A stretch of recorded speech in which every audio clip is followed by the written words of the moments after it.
What would you do if you discovered that your family history concealed a secret so dark that the locals still only whisper about it?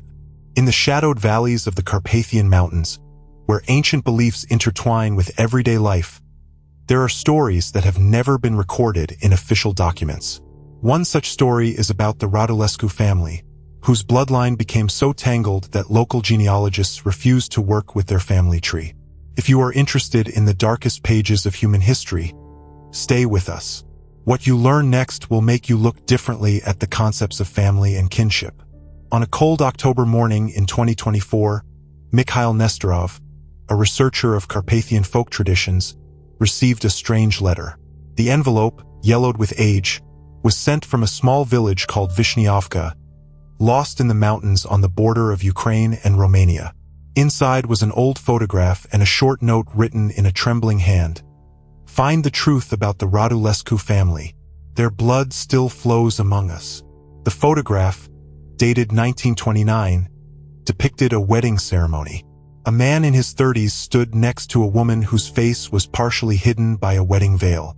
On the back of the photograph, in faded ink, was written, "The wedding of Victor and Elena Radulescu. May God forgive them." Mikhail, who specialized in researching isolated mountain communities, could not ignore such a find. Something about this photograph evoked an inexplicable feeling of unease. The woman in the photograph looked older than the man, perhaps by about 15 years. But what about this wedding could have provoked such condemnation that, almost 100 years later, someone was still seeking the truth? 3 days later, Mikhail arrived in Vishnyovka. The village, consisting of several dozen houses, seemed frozen in time. Stone houses with wooden roofs huddled against the mountainside as if trying to protect themselves from the winds blowing from the peaks. The locals, noticing the stranger, quickly closed their doors and lowered the latches. Only the old tavern owned by Mircea remained open, inviting the rare guest. Inside the tavern, the air was thick with smoke and the smell of homemade plum brandy. Behind the counter stood a gray-haired man with a face etched with wrinkles like the bark of an ancient tree. He introduced himself as Mircea, the owner of the tavern and the only person in the village who still remembered the story of the Radulescu family. "They have lived here for generations," Mircea began, pouring Mikhail a glass of strong liquor. "But their story began long before I was born. What I know, my father told me and his father told him.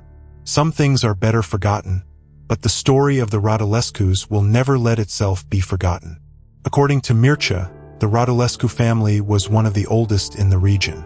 Their roots went deep into the history of the Carpathians. They owned vast tracts of land and a sawmill, which made them the richest residents of the village. But the family's wealth was not the only thing that distinguished them from others. Over time, the members of the Radulescu family became increasingly isolated, rarely leaving the confines of their estate and preferring not to mix with the local residents. They lived by their own rules, Mircea continued, and the main rule was to preserve the purity of their blood. They believed that a special blood flowed in their veins, the blood of the ancient rulers of these lands. According to archival records that Mikhail managed to find in the local church, the history of the Radulescu family began with Grigory Radulescu, who settled in these places at the end of the 10th century. He was a wealthy landowner who had fled political persecution from Wallachia. He brought with him a considerable fortune and strange customs, which the local residents initially mistook for foreign quirks. Grigory built a large stone house on a hill above the village, away from other dwellings. The house was surrounded by a high wall, which was unusual for those places and times. According to church records, Grigory married a local girl, but she soon died in childbirth, leaving him with a son, Alexander. After that, Grigory never remarried, devoting himself to raising his son and managing his lands. Alexander Radulescu grew up to be a handsome and intelligent young man, but with clear signs of isolation and strange behavior. At the age of 20, he married his cousin, Maria, the daughter of his mother's brother, who came from Wallachia at Grigory's insistence. This wedding became the first in a long chain of consanguineous marriages, which became the hallmark of the Radulescu family. The local priest, Father Dmitri, left a record in the church archives of his concern regarding this marriage. Although marriage between cousins is not prohibited by the church, I cannot help but express concern about the intentions of the old Radulescu. He speaks of the purity of blood with such fervor that it makes me doubt his piety. But most interestingly, in the archives, Mikhail discovered a genealogical tree of the Radulescu family, compiled by one of the local teachers in the early 20th century. The tree showed a frightening picture. With each generation, the marriages became increasingly consanguineous. Cousin marriages were replaced by marriages between uncles and nieces, aunts and nephews. By the 5th generation, the Radulescu family was a tangled web of blood ties, where each member of the family was connected to the others by a multitude of kinship ties. Mikhail showed Mircea the photograph he had received in the mail. The old man stared at the faces of the newlyweds for a long time before sighing heavily. "This is Victor and Elena Radulescu," he confirmed. But what you don't know is that Elena was not just Victor's aunt. She was both his aunt and his cousin. And that's not even the strangest thing about their relationship. According to Mircea's story, Victor's father, Nicolae Radulescu, was Elena's son from her first marriage to her own uncle, Georgi Radulescu. This meant that Elena was not only Victor's aunt, but also his grandmother. Such a degree of incest horrified even the seen-it-all old man. But what could have driven people to enter into such relationships? What force drove the members of the Radulescu family, pushing them to violate one of humanity's most ancient taboos? Mikhail found the answer to this question in the diary of Grigory Radulescu, which was kept in a sealed box in the church archive.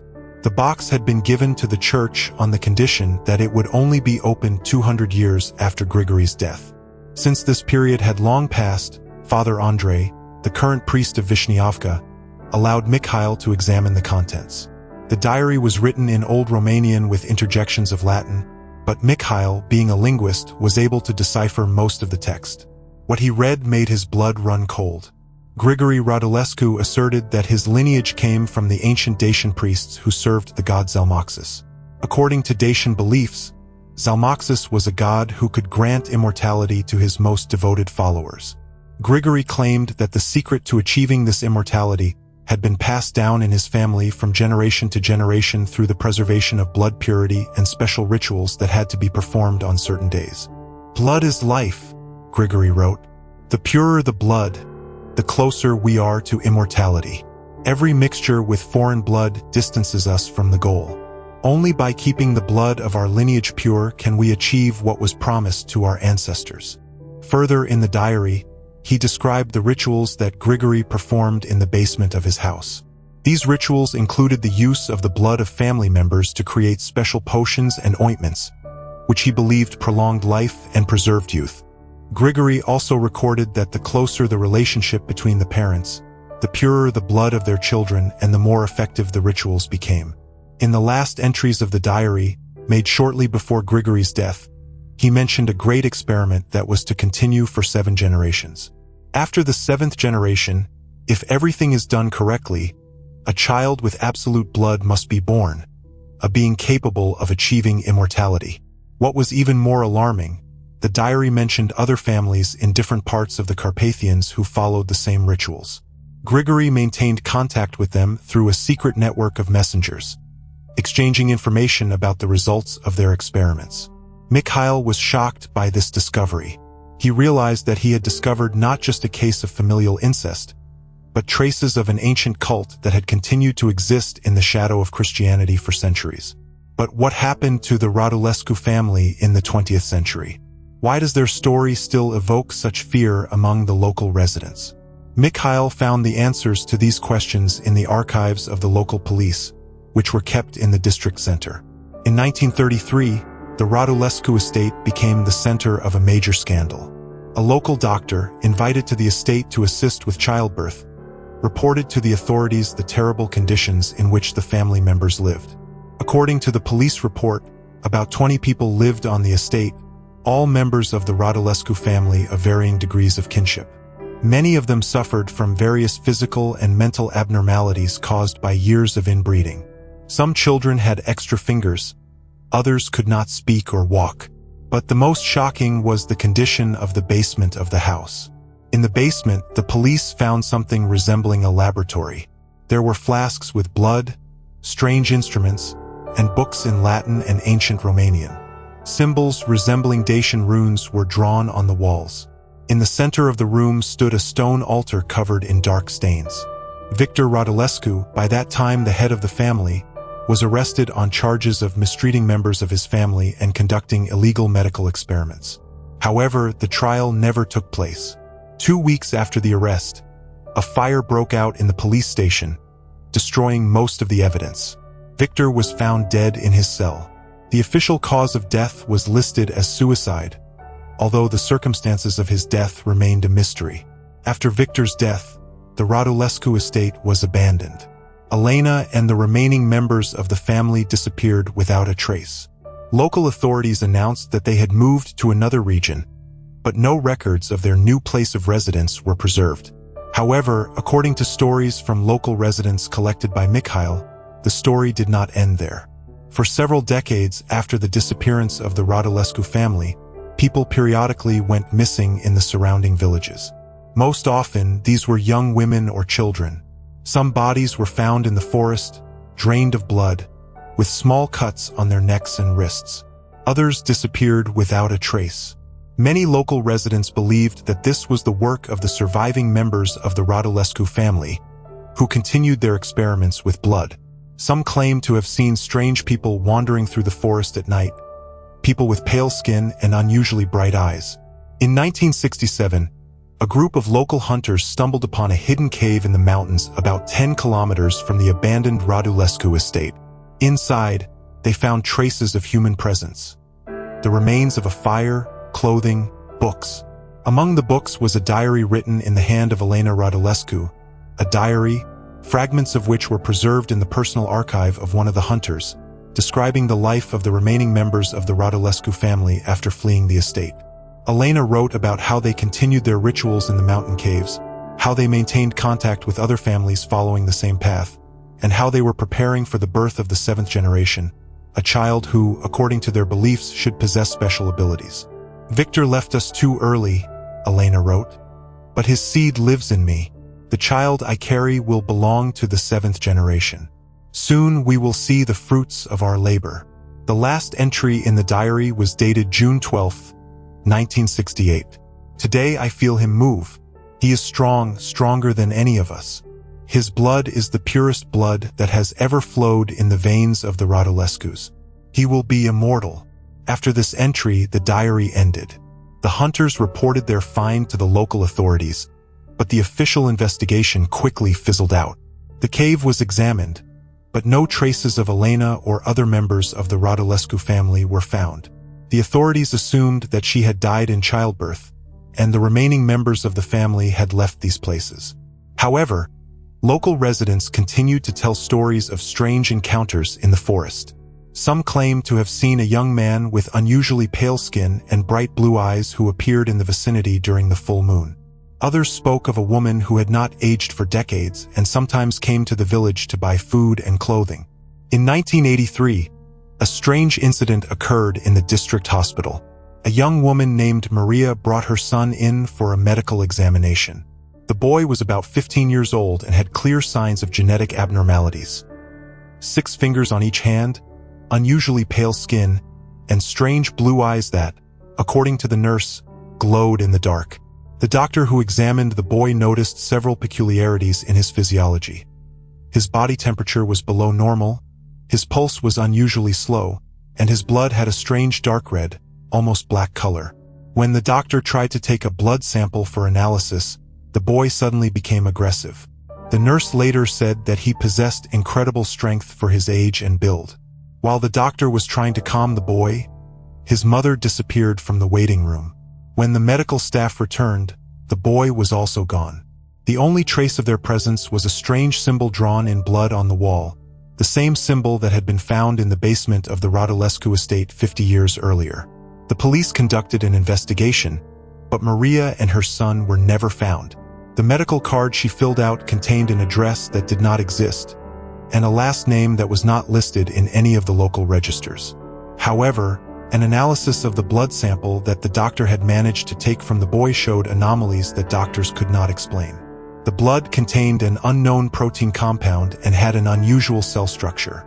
The sample was sent to a central laboratory in Bucharest for further study, but mysteriously disappeared en route. Over the next few years, a series of strange incidents occurred in the surrounding villages. Several young women disappeared without a trace.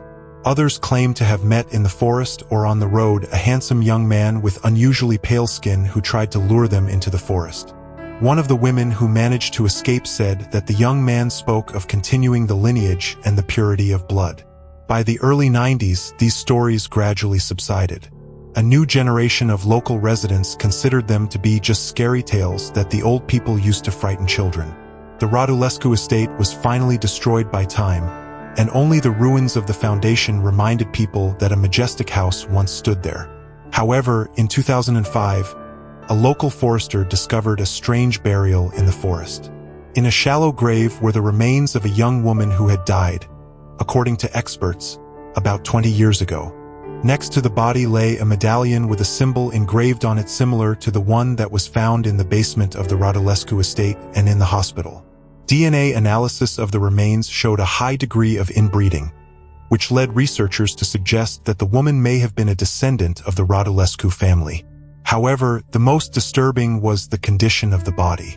Despite the fact that about 20 years had passed since her death, the body was unusually well preserved, as if the decomposition processes were occurring much slower than usual. This case sparked a new wave of interest in the history of the Radulescu family. Several researchers and journalists came to Vishniavka trying to uncover the mystery of this family. However, most local residents refused to talk about this topic, and those who agreed told conflicting stories. In 2010, an article was published in one of the scientific journals about the genetic anomalies discovered during the analysis of the remains of the woman from the forest. The author of the article, a geneticist from the University of Bucharest, suggested that years of inbreeding combined with unknown external factors could have led to the emergence of a unique genetic line with unusual characteristics, including slowed aging processes and an abnormal blood structure. The article drew skeptical reviews in the scientific community, but attracted the attention of several paranormal researchers. One of them, Alexander Dumitru, spent several months in Vishniavka and its surroundings collecting evidence about the Radulescu family and the incidents associated with it. In his book, Blood of the Carpathians, The Mystery of the Radulescu Family, published in 2012, Dumitru put forward a theory that the rituals performed by the Radulescu family may have had a real biological impact. He suggested that certain substances contained in the plants of the Carpathian Mountains, combined with specific genetic mutations caused by inbreeding, could have created conditions for the emergence of people with unusual physiological characteristics. Dumitru also collected evidence of similar cases in other parts of the Carpathians in Poland, Slovakia, and Ukraine. He suggested the existence of a network of families linked by common beliefs and practices, who for centuries had maintained contact with each other and exchanged information about their experiments. Dumitru's book did not receive wide recognition and was perceived by most readers as pseudoscientific fantasy. However, it attracted the attention of several serious researchers, including Mikhail Nestorov, who decided to verify some of the author's claims. Most interesting to Mikhail was Dumitru's mention of the possible existence of descendants of the Radulescu family in our time. According to his information, some of them may have lived among ordinary people, hiding their true identity and continuing to follow ancient rituals. During his investigation, Mikhail discovered several families in different parts of Romania and Ukraine who may have been associated with the Radulescus. All these families had several common features. They lived in seclusion, avoided contact with their neighbors, and among their members, there were often people with unusually pale skin and bright blue eyes. But Mikhail made the most important discovery when he returned to Vishniavka several weeks after his first visit. In a conversation with the local postman, he learned that the letter that had brought him to these places had been sent from a house on the outskirts of the village where an elderly woman named Anna lived. According to the postman, Anna had lived there for more than 30 years, but had almost no contact with her neighbors and rarely left her house. Mikhail decided to visit Anna. Her house, small and well-kept, stood on a hill overlooking the valley. When Mikhail knocked on the door, He was greeted by a woman who looked significantly younger than her alleged years, despite her gray hair. Her face was almost without wrinkles, and her eyes were bright, blue, and alive. Anna was not surprised by Mikhail's visit. It seemed she had been waiting for him. She invited him into the house and offered him tea made from herbs that, according to her, she collected in the mountains. "I knew you would come," she said. "When I sent you that photograph, I was sure that you would not be able to resist the mystery." When asked why she had decided to reveal the secret of the Radulescu family now, she did not answer immediately. She stared out the window at the mountains for a long time before turning to Mikhail. "Because time is running out," she said finally. 7 generations are almost complete. Soon, one will be born who will change everything. She told Mikhail a story that made him doubt his own sanity. According to her, she was a direct descendant of Elena Radulescu, the very woman in the photograph who married her nephew in 1929. Elena, according to Anna, did give birth to a child in 1968, a boy who was named Grigory in honor of the founder of the lineage. This child was special from birth. He hardly cried, grew and developed quickly, and showed unusual abilities at an early age. He could see in the dark, feel the approach of people from several kilometers away, and possessed unnatural strength. Grigory was the 7th generation, Anna explained. The purest blood that could only be obtained through our rituals flowed in his veins. His father was Victor, his mother was Elena, but he was more than just their son. He was the embodiment of everything that our lineage had strived for centuries. According to Anna's story, Grigory grew up isolated from the outside world. Elena and several other surviving members of the Radulescu family hid in the mountains, moving from one cave to another to avoid detection. They continued to perform rituals using blood, but now Grigory, whose blood was considered sacred, was at the center of these rituals. By the age of 15, Grigory had reached physical maturity, although he looked older than his years.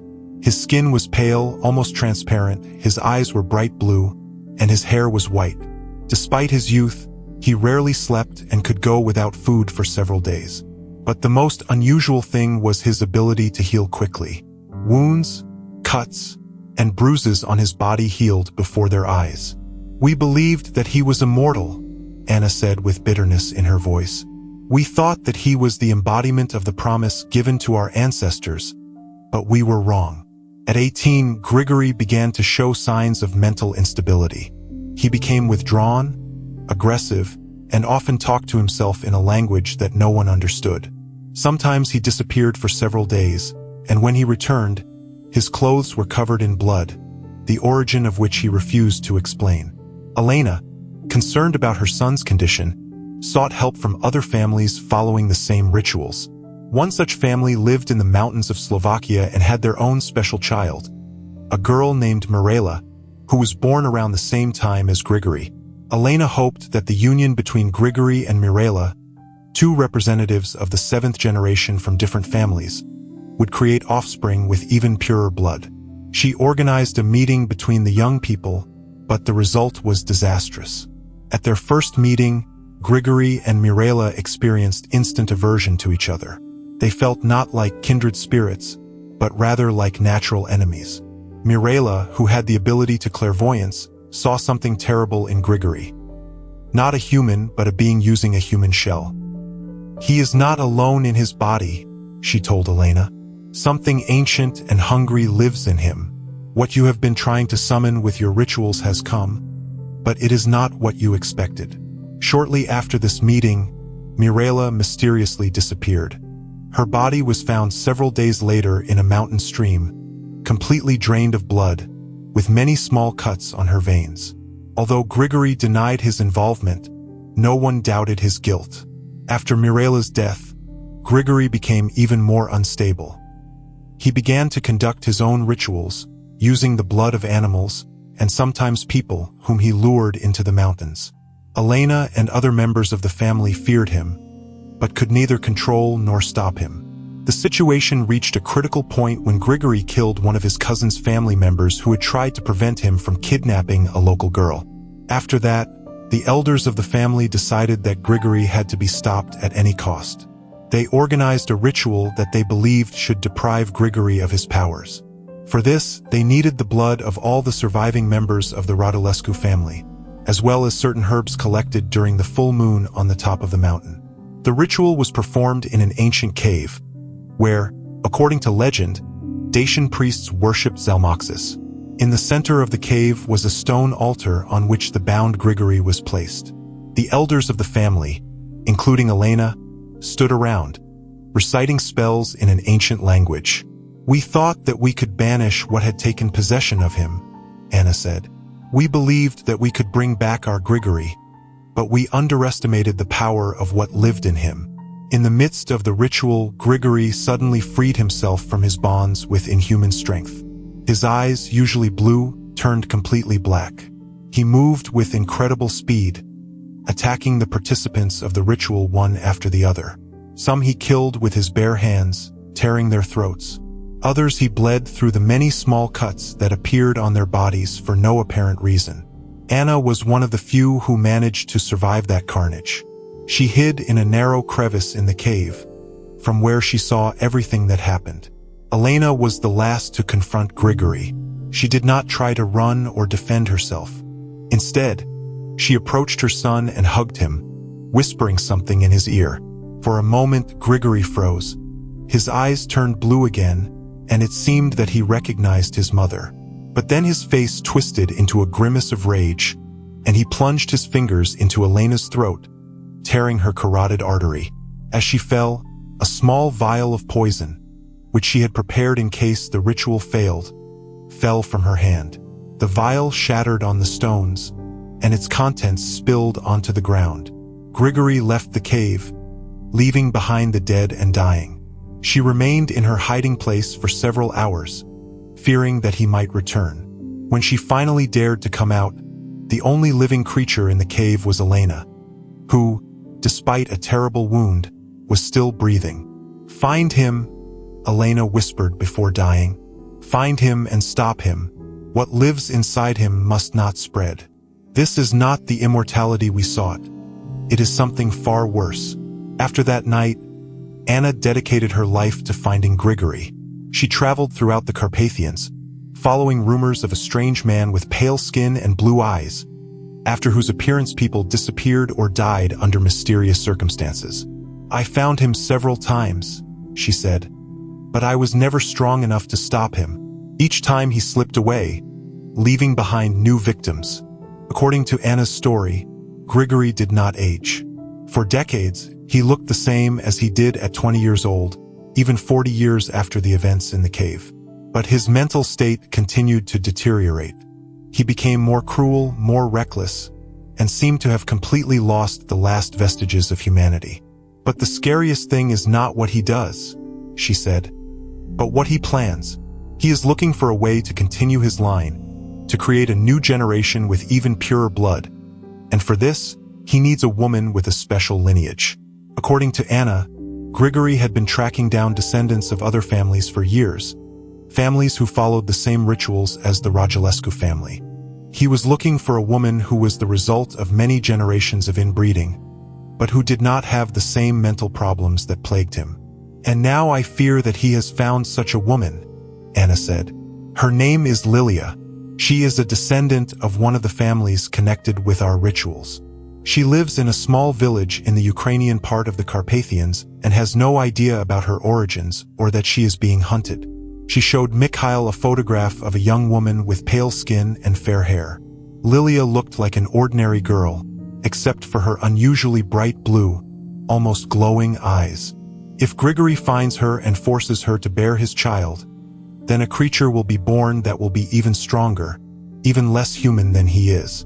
And I fear that this creature will be able to pass on its special quality to others through blood, creating an entire race of similar beings. Anna turned to Mikhail, asking him to help her find Lilia and warn her of the danger. She also gave him a small vial of dark liquid, a poison similar to the one Elena had tried to use against Grigory. "This is the only thing that can stop him," Anna said. "A concoction created from the blood of 7 generations of Radulescus, mixed with certain herbs. It must enter Grigory's bloodstream directly, or it will not work. Mikhail was shocked by Anna's story. Part of him thought that she was simply a mentally ill old woman living in a world of her own fantasies. But another part could not ignore the facts that he had already discovered during his investigation. Strange archival records, inexplicable incidents, genetic anomalies. He decided to continue the investigation and check whether Lilia actually existed. Using the information provided by Anna, he went to the Ukrainian village of Verhovina, located in the heart of the Carpathians.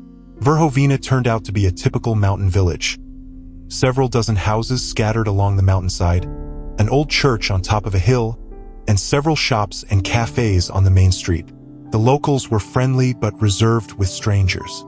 Mikhail settled in a small guest house and began to cautiously inquire about Lilia.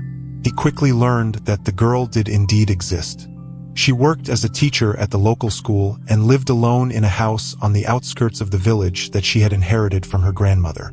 Under the pretext of working on a book about the traditions of the Carpathian region, Mikhail met Lilia. She turned out to be a welcoming and intelligent girl, passionate about the history and folklore of her region.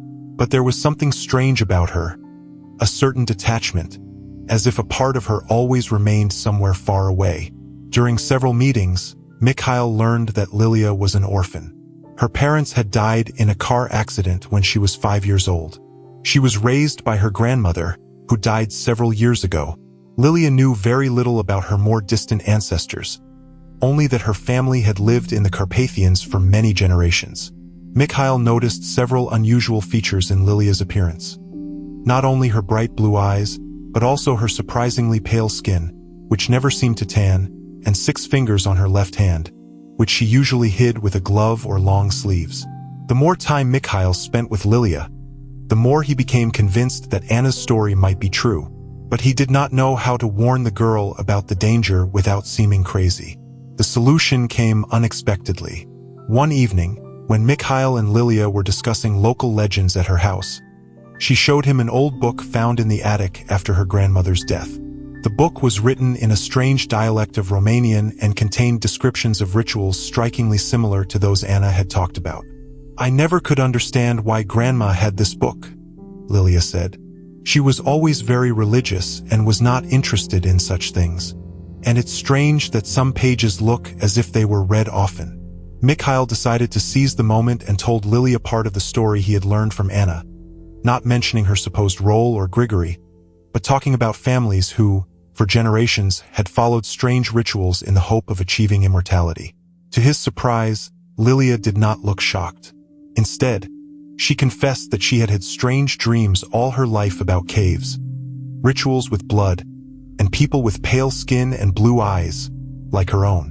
She had always considered these dreams to be mere nightmares, but now she was beginning to think that they might be connected to her origins. "Grandma never talked about our family," Lilia said. "Every time I asked about my ancestors, she changed the subject, and she always insisted that I wear gloves or long sleeves to hide my fingers. She said that people would not understand, that they would consider me a freak." At that moment in the conversation, something caught Lilia's attention. She looked out the window and suddenly paled even more than usual. "Someone is there," she whispered. "Someone is watching us." Mikhail went to the window, but saw nothing suspicious, only the dark silhouettes of trees swaying in the wind. However, Lilia was clearly frightened. She said that in the past few weeks, she had often felt someone's presence, as if someone was watching her when she left home or returned from work. Concerned by this admission, Mikhail decided to tell Lilia the whole truth about Grigory, about his search for a woman with a special lineage, and about the fact that she might be in danger. He expected her to think he was crazy, but instead, Lilia listened with growing horror, which seemed to confirm some of her own fears. "For the past few weeks, I have been having the same dream," she said after a long silence. "I see a man with white hair and blue eyes. He calls me by name and says that we are meant for each other, that together we will create a new race that will rule the world. I wake up in a cold sweat with the feeling that he was here in my room." Mikhail suggested that Lilia leave the village immediately and go to a big city, where it would be harder for Grigory to find her. But Lilia refused. She said that she could not abandon her students in the middle of the school year and that she did not want to spend the rest of her life on the run, looking over her shoulder. Instead, she suggested another plan. If Grigory really came for her, they would be ready to meet him. Mikhail still had the vial of poison that Anna had given him. They could use it to stop Grigory once and for all. Mikhail was not sure about this plan. He was neither a monster hunter nor a warrior, just a researcher who had accidentally become drawn into this strange story. But he could not leave Lilia alone in the face of such danger. They agreed that Mikhail would stay in the village and stay close to Lilia's house. They developed a system of signals. If Lilia felt in danger, she would call Mikhail and say a certain phrase, and he would immediately come to her. The next few days passed in anxious anticipation. Lilia continued to work at the school, and Mikhail pretended to be gathering material for his book. But in reality, he kept an eye on Lilia's house as much as possible. On the fourth day, as Mikhail was returning to the guest house after lunch at a local cafe, his phone rang. It was Lilia, and her voice was trembling with fear. "Hello, Mr. Researcher," she said, using the agreed-upon phrase. "I found some more interesting books about local traditions.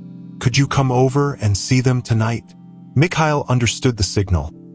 Something had happened, and Lilia needed his help. He immediately headed to her house, clutching the vial of poison in his pocket. When he approached Lilia's house, everything looked normal. The lights were on in the windows, and the door was locked as usual. Mikhail knocked, and after a moment, Lilia opened the door. She looked paler than usual, but tried to remain calm. Come in," she said loudly, as if for someone else besides Mikhail. "I am so glad that you could come." When they entered the living room, Lilia leaned towards Mikhail's ear and whispered, "He is here. He came to school today, introduced himself as the new school inspector. He talked to me after school, said strange things about blood and destiny. I am sure it is him, Grigory." Mikhail felt a chill run down his spine. They had expected Grigory to come, but now that it had actually happened, he was not sure they were ready. "He said he would come to me tonight," Lilia continued to whisper. "Said that we need to discuss a lot in private. I tried to refuse, but he just smiled and said that he would be waiting for me here. I am afraid, Mikhail. His eyes. There is something wrong with them, something inhuman." Mikhail took the vial of poison out of his pocket and showed it to Lilia. The plan was simple. Lilia had to add the poison to the drink she would offer Grigory. But now that the moment had come, they both had doubts. What if the poison did not work? What if Grigory sensed danger and attacked them before they had time? They had not discussed alternative plans. There was a knock at the door, 3 slow, heavy knocks that seemed to shake the whole house. Lilia and Mikhail froze in place, looking at each other in horror. The knock was repeated, this time louder. "I know you are home, Lilia," a male voice said from behind the door, deep, melodious, but with notes that made the blood run cold. "Open the door. We need to talk about your future, about our future." Lilia squeezed Mikhail's hand so hard that her nails dug into his skin. He saw in her eyes animal fear, the fear of prey before a predator. "What do we do?" she whispered. Mikhail quickly looked around. There was nowhere to run. Lilia's house was on the outskirts of the village. The nearest neighbors were several hundred meters away. Even if they screamed, no one would hear them quickly enough. "We have to meet him face to face," Mikhail said, trying to make his voice sound more confident than he felt. "Invite him in, offer him a drink, act normally. Don't show fear. I will be there. We have the poison. It's our only chance." Lilia nodded, gathering her strength. She took a deep breath, smoothed her dress with trembling hands, and went to the door. Mikhail retreated into a corner of the room, where his presence would not be immediately noticeable to the person entering. Lilia opened the door, and Mikhail saw Grigory for the first time. A tall man with white hair down to his shoulders stood on the threshold, dressed in an elegant black coat. Despite the warm weather, his skin was so pale that it seemed almost transparent, and his eyes were bright blue, glowing in the twilight of the evening. But the most shocking thing was his face. The face of a young man, 30 years old at most, although according to Anna's story, he should have been around 100. "Lilia," Grigory said with a smile, revealing unnaturally white teeth. "Finally, we have met without strangers. I have been looking for you for so long." Lilia flinched, but managed to remain calm. She invited Grigory to enter, trying to make her voice sound normal. "Mr. Inspector," she said, "I did not expect you so late, but since you are here, come in. I was just about to have tea." Grigory entered the house with the grace of a predator. His movements were smooth, but they exuded restrained power. He looked around the room, and for a moment his gaze stopped on the corner where Mikhail was standing. The smile on his face widened. "You have guests, Lilia?" he asked without looking at her. "You did not say that you would have company." Before Lilia could answer, Grigory turned to Mikhail. "Come out, my friend. There is no need to hide. I knew about your presence even before I entered the house. I can smell the scent of your blood." Mikhail felt fear paralyze him. Something in Grigory's voice, in his gaze, spoke of inhuman power and cruelty. But he forced himself to step forward, meeting Grigory's gaze with his own. "Mikhail Nestorov." He introduced himself, trying to make his voice sound firm. "I am a researcher of the folk traditions of the Carpathians. Lilia is helping me with my work." Grigory laughed, the sound resembling the ringing of broken glass. "A researcher, how interesting. And what exactly are you researching, Mikhail Nestorov? Not the Radulescu family by any chance?" Mikhail froze. He had not expected Grigory to know about his investigation. How could he know? "Anna sent you, didn't she?" Grigory continued, slowly approaching Mikhail. "The old witch is still trying to stop me. How many decades have passed, and she does not give up her attempts. What devotion, what foolishness."